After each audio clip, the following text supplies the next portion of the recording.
We can start our lesson.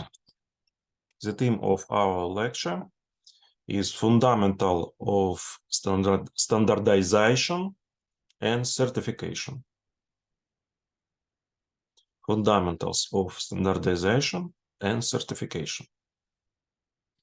Plan of our lecture, theme 12, 12.1 Fundamentals of Standardization and 12.2 Certification Basics.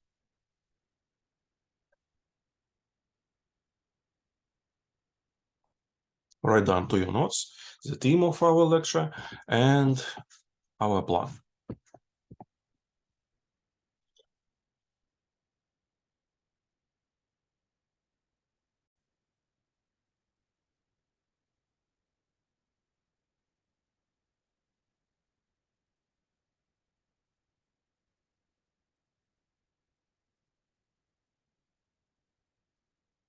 And now we start item 12.1 Fundamentals of Standardization.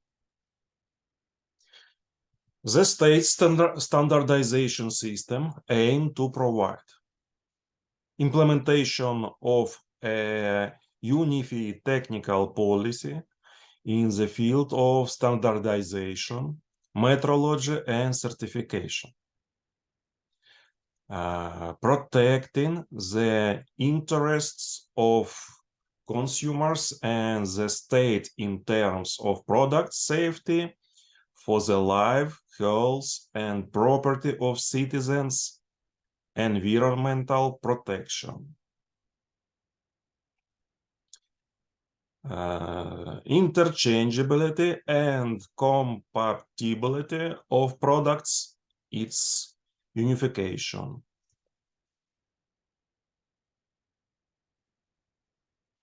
Product quality in accordance with the development of science and technology, the needs of the population and the national economy.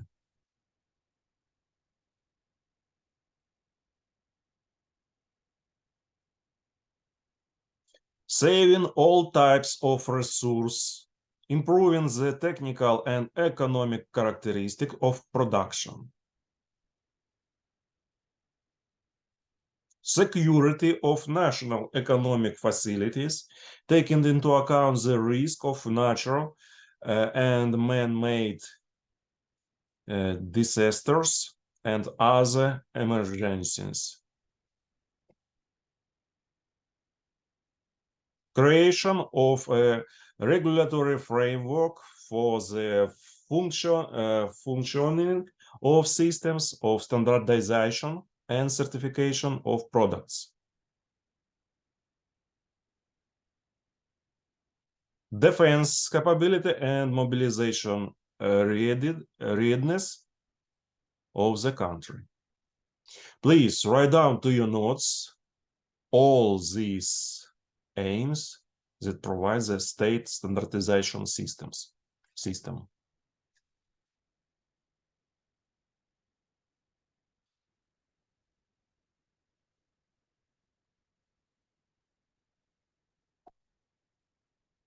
The aims of state standardization system.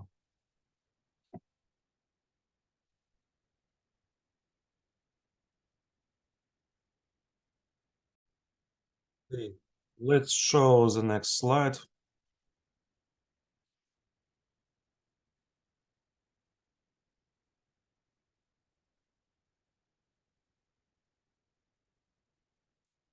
The state standardization system is created by the State Committee of Ukraine of Standardization, Metrology and Certification, the national organization for standardization.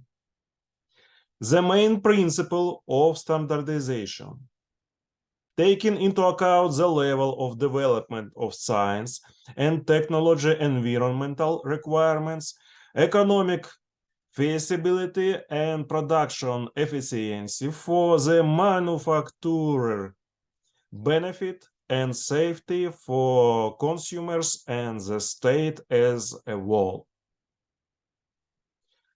Harmonization with international, regional, and, if necessary, with national standards of other countries.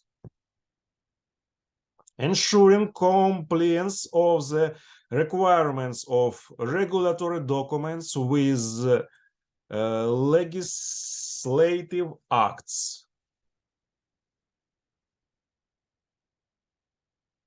Participation in the development of regulatory documents of all interested parties. Interconnection and consistency of normative documents of all levels. Suitability of regulatory documents for product certification. Openness of information about current standards and work programs for standardization. So it was main principles of standardization.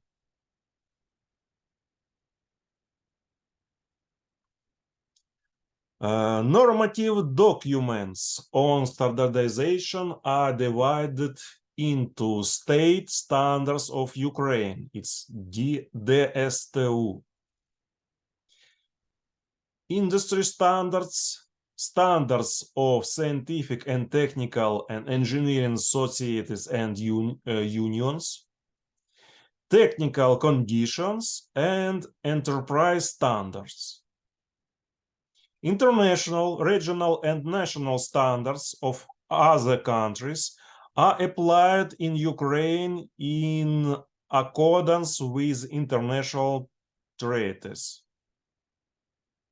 Interstate standards are also used as state standards provided for by the agreement on the implementation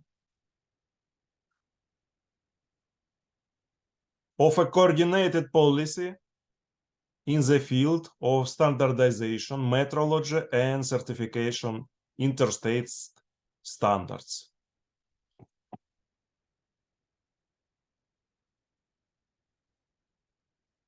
State standards of Ukraine are developed on organizational, methodical, and general technical objects. Its organization of standardization works, scientific technical terminology, classification and coding of technical, economic, and social information, technical documentation, information technologies, organization of metrology works, reliable reference data on properties of materials and substance. Products of general machine building application, its bearings, tools, fasteners, etc. Constituent elements of national economic objects of state importance, banking and financial system, transport, communications, energy system, environmental protection, defense, etc. Cross-industry products. Products for the population and the national economy. And test methods.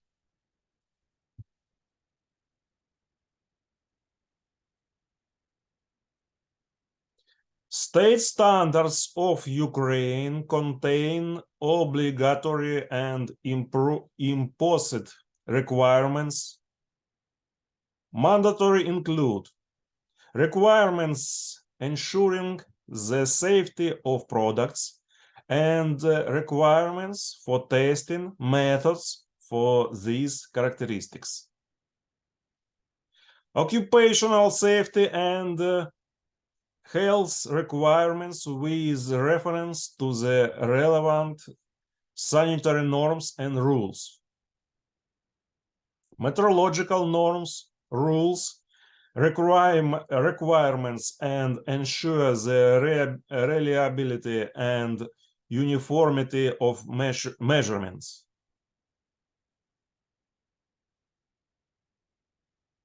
Mandatory requirements of state standards are subject to unconditional compliance with public authorities, enterprises, institutions, organizations, and citizens' business entitles.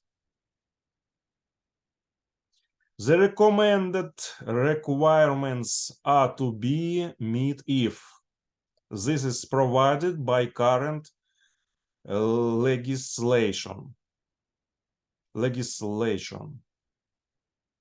These requirements are included in contracts for the development, manufacture, and supply of products.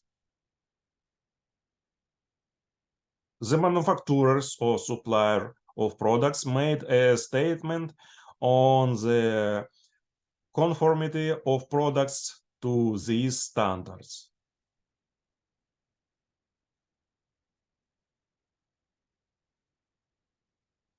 Industry standards are developed for products in the absence of state standards or if necessary to establish requirements that exceed or supplement the requirements of state standards.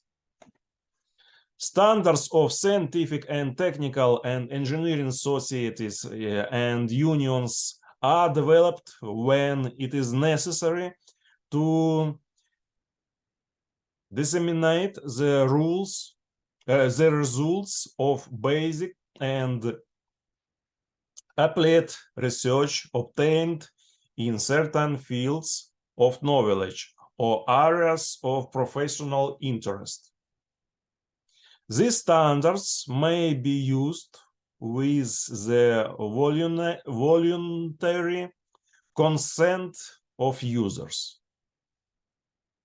Technical conditions contain requirements governing the relationship between supplier, its developer or manufacturer, and consumer of products. Enterprise standards are developed for products that are used only in a particular enterprise. It was industry standards.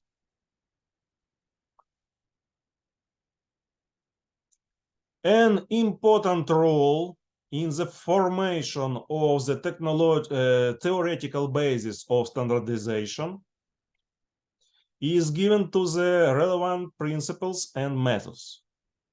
With regard to production activities, the following principles of standardization can be distinguished. Obligatory, systematic, systematic, interchangeable, repetitive, and varied. The principle of mandatory determines the legislative nature of standardization. The principle of systematization determines the need for a systematic approach, complexity in standardization. This principle is reflected in the systems of standards that combine standards interconnected internally by the essence of specific objects of standardization. For example, ESKD, a single system of design documentation. ESTD, a single system of technological documentation. The principle of interchangeability is basic of the organization of mass automated production, development, and the deepening of specialization. The principle of repeating determines the range of objects to which things can be applied, processes, activities, phenomena which are endowed with one common quality. The principle of variance is aimed at rationally minimizing the types of standards elements that are part of object of standardization. Please write down to your note this part of this slide.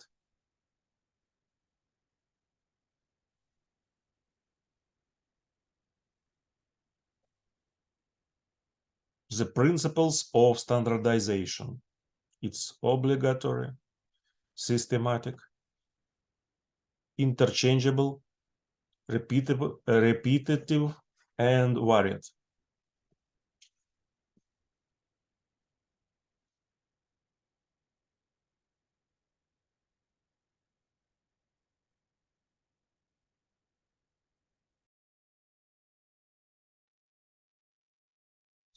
Now we have the time for the rest. We have 5 minutes break.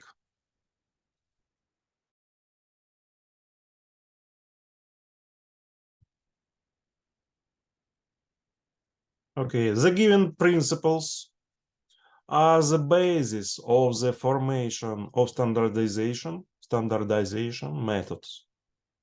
The method of unifications is to rationally reduce the number of types, species, and sizes of objects of the same functional purpose.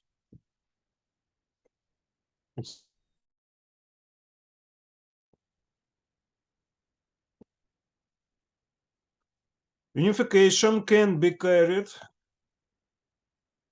out at the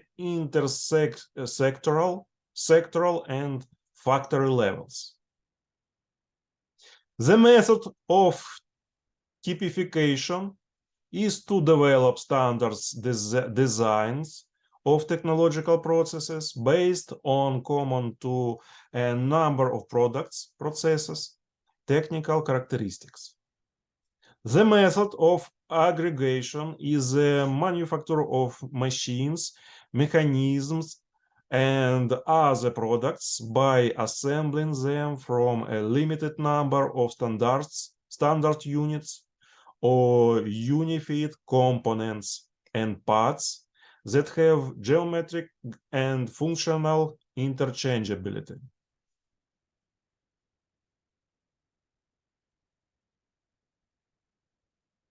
And before we start certification basics, we can look at video about ISO, International Organization of Certification, of Standardization.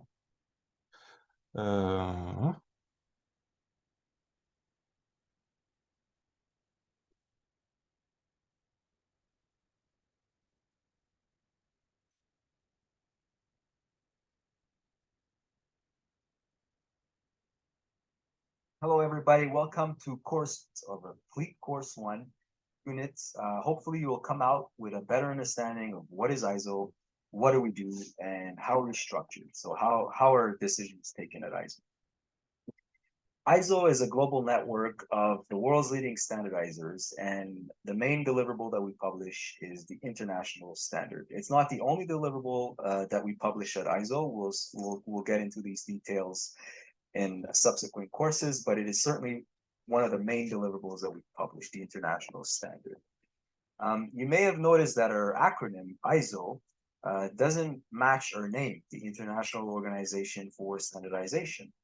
So a fun fact for you is that ISO is actually derived from the word isos, meaning equal. So whatever the country, whatever the language, we are always ISO. The motto of ISO is great things happen when the world agrees. And in order to understand this motto, we actually need to understand what is our core business. So I talked about our main deliverable, the international standard, but our core business is to bring around one single table international experts that tackle global challenges and find solutions together through consensus. So consensus is an absolutely key word that you have to remember. Why? Because essentially nothing moves forward at ISO without consensus. And ISO being an international standard body, we're talking here about international consensus. So it's a big challenge, but at the same time, when our technical committees and experts are able to achieve this international consensus, it also means that the international standards that we publish are globally relevant. So when this core principle of consensus is achieved, great thing happens, such as safer toys for our kids worldwide, banking cards working everywhere when we travel, safer planes while traveling to our destinations, and so forth. There's a lot of examples out there of how standards are used everywhere. So ISO was founded just after the war, when reconstruction and cooperation was obviously most needed. We are an independent, non-governmental organization, and I can't stress enough the fact that ISO is first and foremost a global network of national standard bodies. So it's really through our ISO members that we're able to get all this inputs that feed into this international consensus that we're talking about. And so this input is coordinated by our ISO members, and it's also referred to as the national stakeholder engagement process managed by our members. We'll get into more detail about this in the future courses, but it's important that you remember this principle, is that the inputs to ISO are driven by this stakeholder engagement process, which nationally is managed by our ISO member. So it's one ISO member per country, and every membership of ISO comes with rights, benefits, obligations, and good practices. So here are a few figures on this day. So we're now sunny April 2018. So we have 161 members. We published to date more than 22,000 standards at a current rate of 100 standards published each month. And these standards are produced in 245 technical committees. So if you don't know what a technical committee is, don't worry. We'll get into the details of that in the future courses. And these technical committees have more than 100,000 experts combined. And these experts meet more than 7 times a day, anywhere on average in 2017. So here's a slide that shows the ISO governance structure. So you'll see at the bottom left a little star with the note "useful slide to remember." You'll see these in a few of our units. So the reason why we put this star is we believe that it's important that you sort of keep a mental image of this slide, because we will refer to it later on. And it's definitely stuff like content that you will need to know as you get involved in the standard development process at ISO. So we'll get into the detail of all these different bodies within the governance structure in the subsequent slides. So starting with the General Assembly. So the General Assembly is the highest instance at ISO. So you can compare it with the shareholders of a company. It's composed of the principal officers of ISO and all the country members. So the ISO General Assembly meets once a year, usually in September, and it meets to take key decisions, key high-level decisions, such as approving the annual report, the strategy, and the finances. So we talked about ISO members being part of the GA. So here's a map that shows all the 161 members that we were talking about earlier. We're not going to get, so you see the three categories of membership that we have at ISO. So we have 119 full member bodies, 39 correspondent members, and 3 subscriber members. We're not going to get into the detail, but what you can remember here is that the full member body have voting rights, while corresponding and subscriber members are observers. So I think at this point in time, that is the key information that you have to retain from this slide. Moving forward to the council. So I said that the ISO General Assembly could be compared to the shareholders of a company. The ISO Council can somewhat be compared to the board of directors of a company. So it's composed of representatives from 20 ISO members. Some are permanent and some are elected and rotated. And as well as ISO officers and chair from our policy development committees. Their role is to appoint the TMB. They also appoint the Secretary General, and they also develop proposal for the ISO strategy, which is approved by the General Assembly.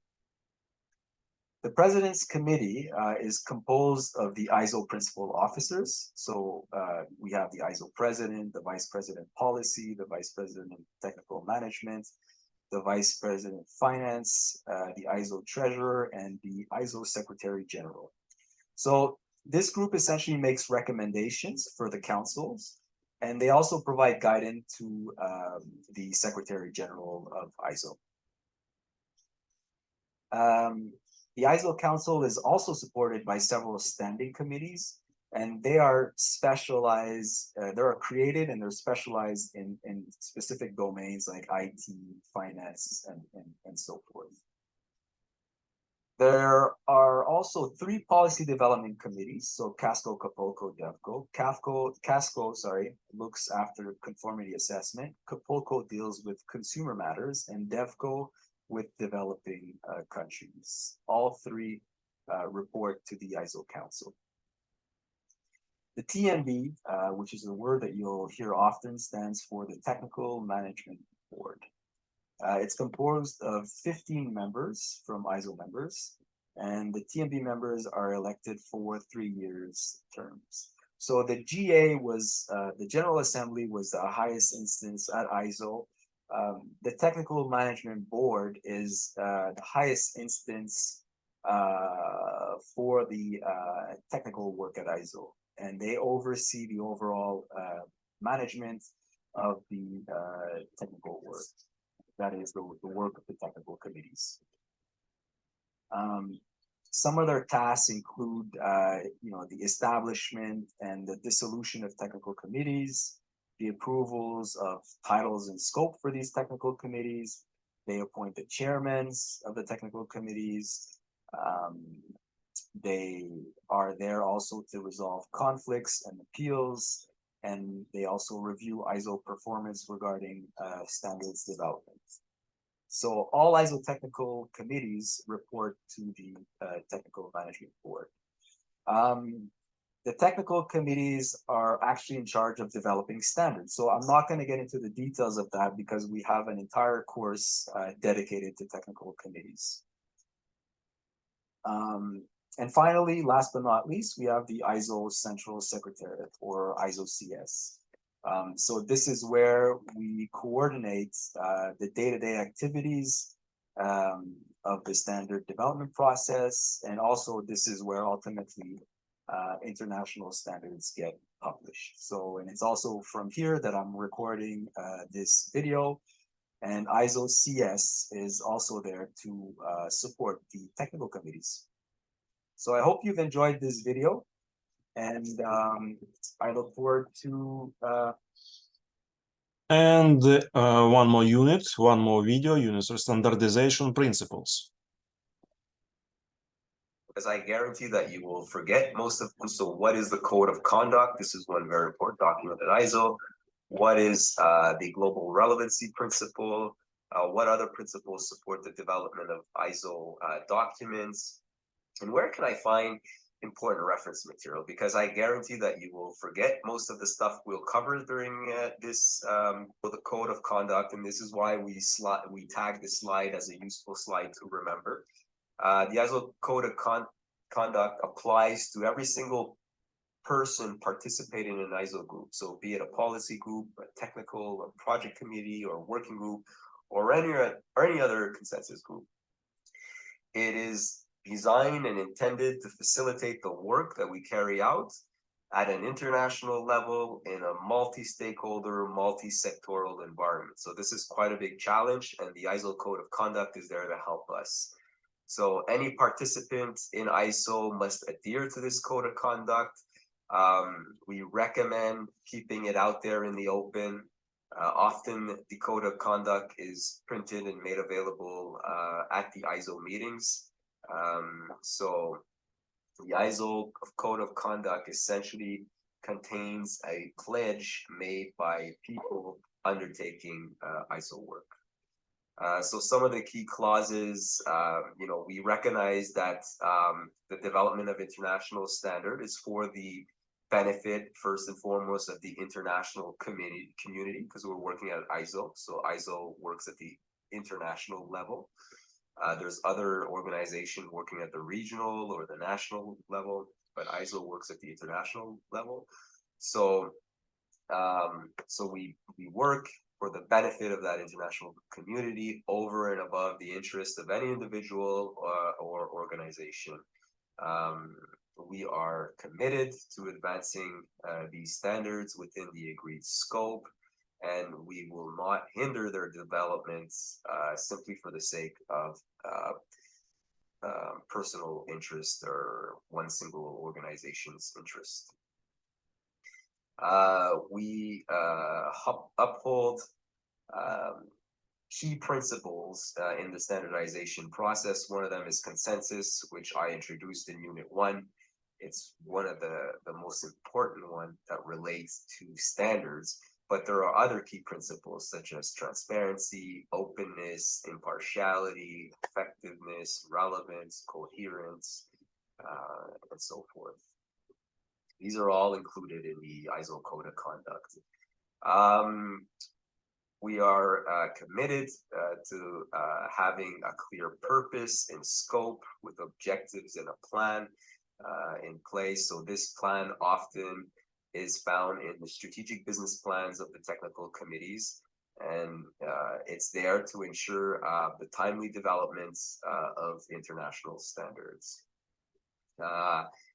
We agreed to participate actively and to manage effective representation through the official procedures in accordance with the ISO and IC directive. So in Unit 2, we saw who are the different people sitting around a technical committee and how these people are appointed. There is a way to escalate and resolve disputes, so we agree to respect this process of dispute resolution. We will, of course, behave ethically, acting in good faith, due care and diligence. We will avoid all collusion or anti-competitive behaviors, and we will simply promote a culture of fair and ethical behavior.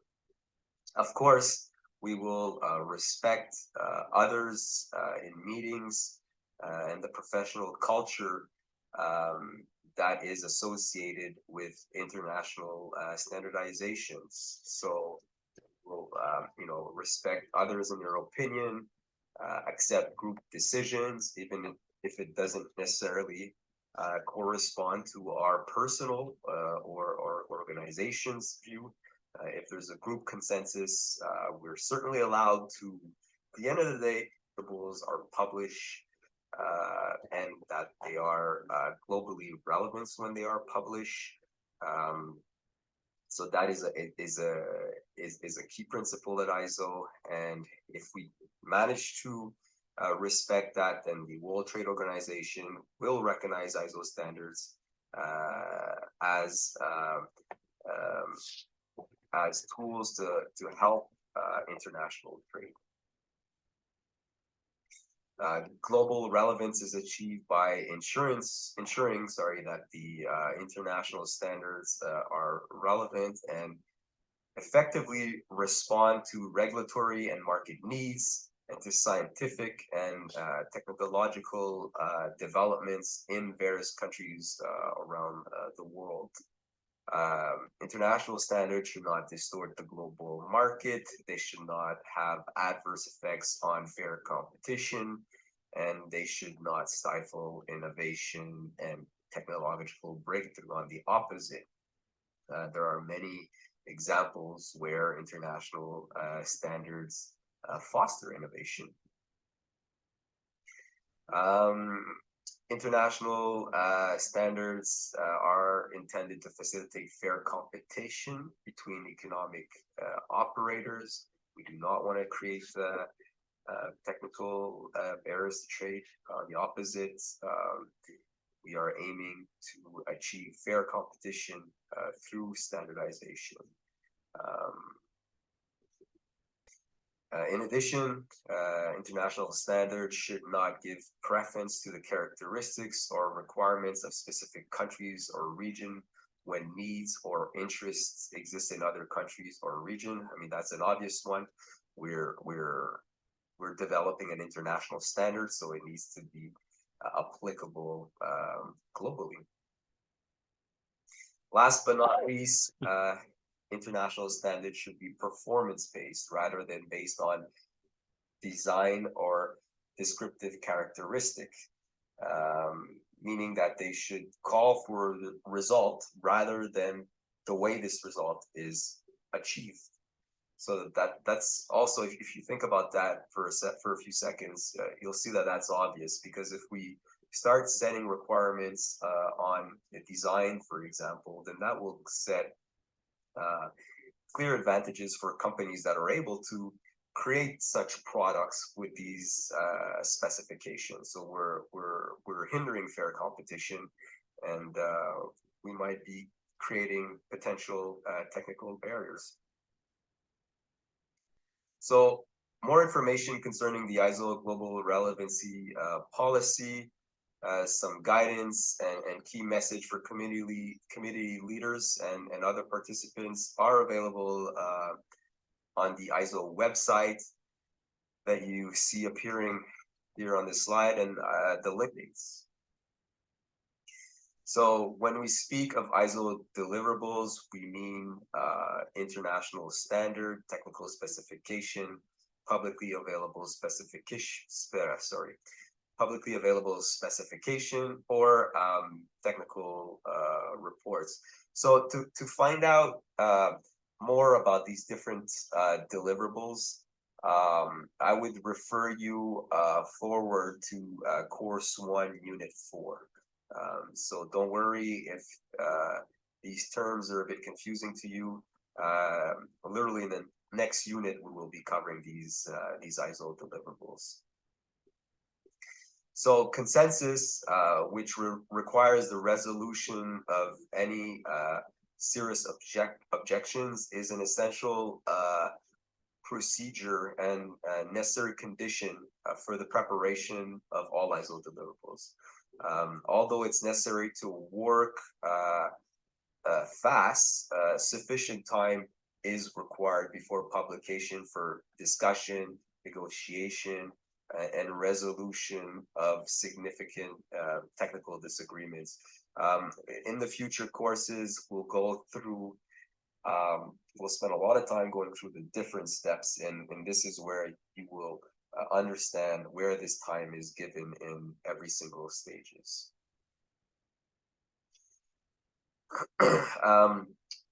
To reach consensus, many different points of view will of course be expressed and addressed as the document moves forward to the various steps. We'll see as I said earlier, we'll see the different layers of consensus in the future courses. However, sustained opposition are views expressed at meetings of committees, working groups, or other ad hoc groups, which are maintained by an important part of the concerned interests and which are incompatible with the committee consensus. Any such sustained opposition needs to be recorded. So the notion of concerned interests will vary depending on the dynamics of the committee and must therefore be determined by the committee leadership on a case-by-case basis. So this is why we appoint a chairman to the technical committee. This is why we appoint conveners, project leaders at the project level. Keep in mind that the concept of sustained opposition does not apply in the context of the committee draft stage or DIS stage or FDIS stage ballots, since these are subject to specific voting rules. So again, we will cover all these different balloting rules and stages in course 3. So as promised in my introductory remarks, so the rules and the procedures for developing ISO deliverables are contained in Directives Part 1. The consolidated document contains the ISO and IEC text common to both organizations, as well as the rules applicable only to ISO. The second part of the ISO IEC directive, deals with the drafting rules. So everything that regards editing of the document. So we have an entire course that is dedicated to drafting of international standard, and this is course 4. So all these documents are freely available, of course, in various formats, and can be found on our website, iso.org, and searching for directives and policies. So aside from the direct. So we just look at the videos about ISO organization. It's International Organization of Standardization. And now we start the next item of our lecture, 12.2, Certification Basics.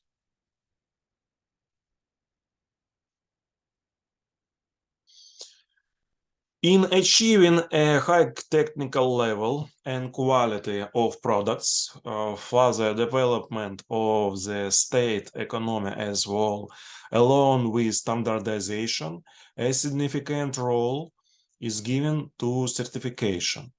Certification is a set of actions that confirm that a product, process, or service meets the specific requirements. Write down to your notes these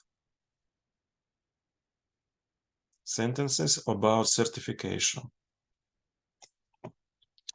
Accreditation is a procedure by which an authoritative body officially determines the legitimacy of a person or body to perform specific work. Registration is the procedure by which anybody shows the relevant characteristics of a product, process, or service, or characteristics of a body or person in an appropriate public list. A certification system is a system that has its own rules, procedures, and controls for conducting certification of compliance, and certification scheme is a composition and sequence of actions of a third party during certification of compliance. The certification body is the body that carries out the certification of conformity.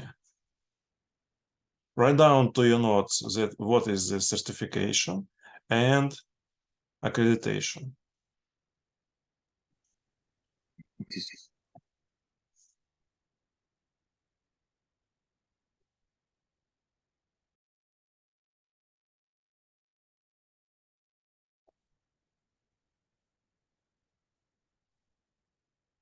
There are mandatory and voluntary certification. Mandatory certification is certification for compliance with the requirements that NDs are mandatory.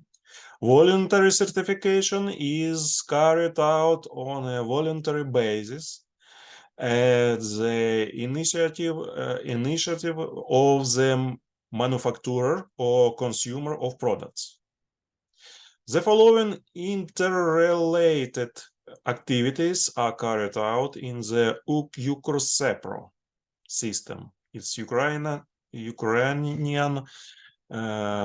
certification system.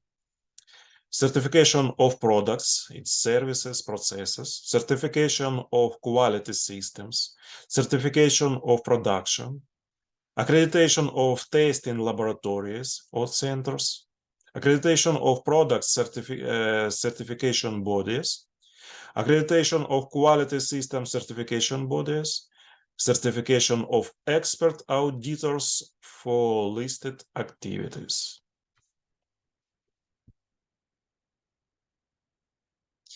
Certification of products, services, or processes is the implementation of the necessary organizational, technical, and economic measures that provide the consumer with a guaranteed level of quality and compliance with the requirements of normative documents, safety for life and health of people, safety of their property, and environmental protection.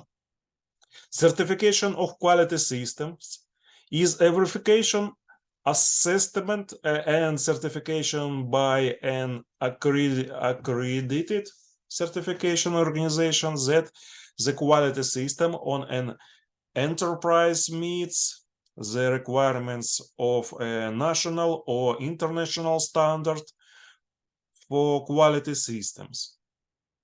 The procedure for carrying out work on the certification of quality system is given in DSTU 3419/96.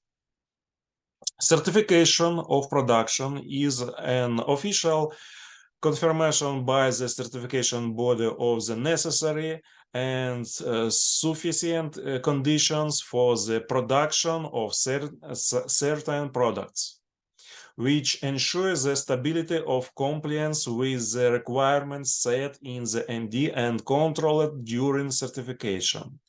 The procedure for certification of production is given in DSTU 3414/96. Its results are made out by the certificate of production. Accreditation of testing laboratories, official confirmation that the testing laboratory is authorized to perform specific tests or specific types of tests. A certificate of conformity or a mark of conformity is issued for products certified in the system. A certificate is a document that confirms compliance of products or services with the requirements of standards or other MD. The procedure for product certification is given in DSTU 3413/96. In the general case, it contains submission by the customer and consideration of the application for products certification, analysis of the provided documentation, decision making by the body on the application indicating the certification scheme and testing laboratory, inspection of production by representatives of the body, attestation of production or certification of the quality system if it's provided by the certification scheme. Sampling, identification of products, samples, and their testing.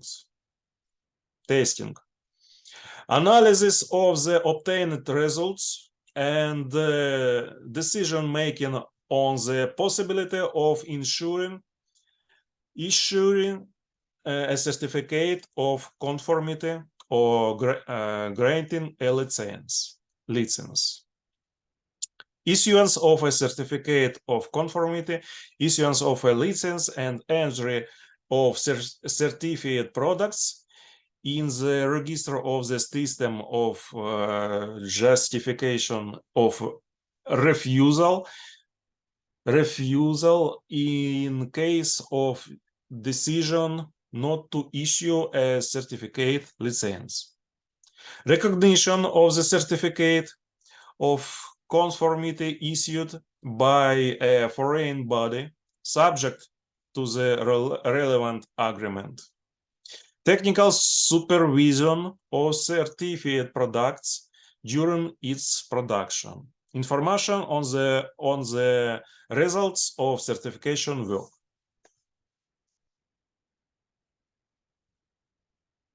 In this case,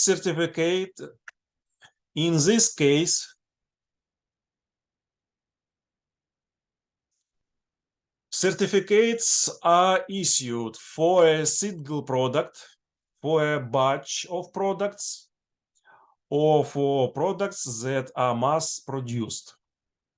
The validity of the product certificate depends on the validity of regulatory documents, the warranty period of the product for sale, its shelf life, etc., and does not exceed 2 years if certificated production or 3 years if a certified quality system.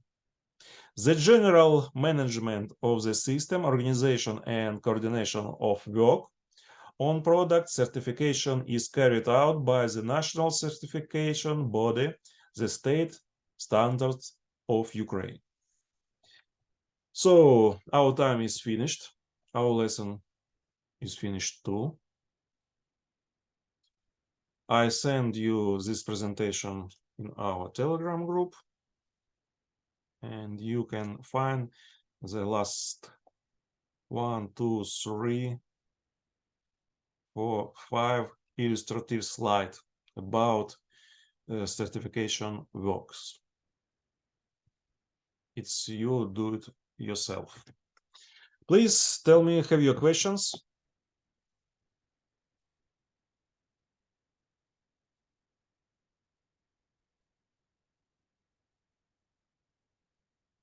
Okay, you haven't the questions, so our lesson is finished. Goodbye.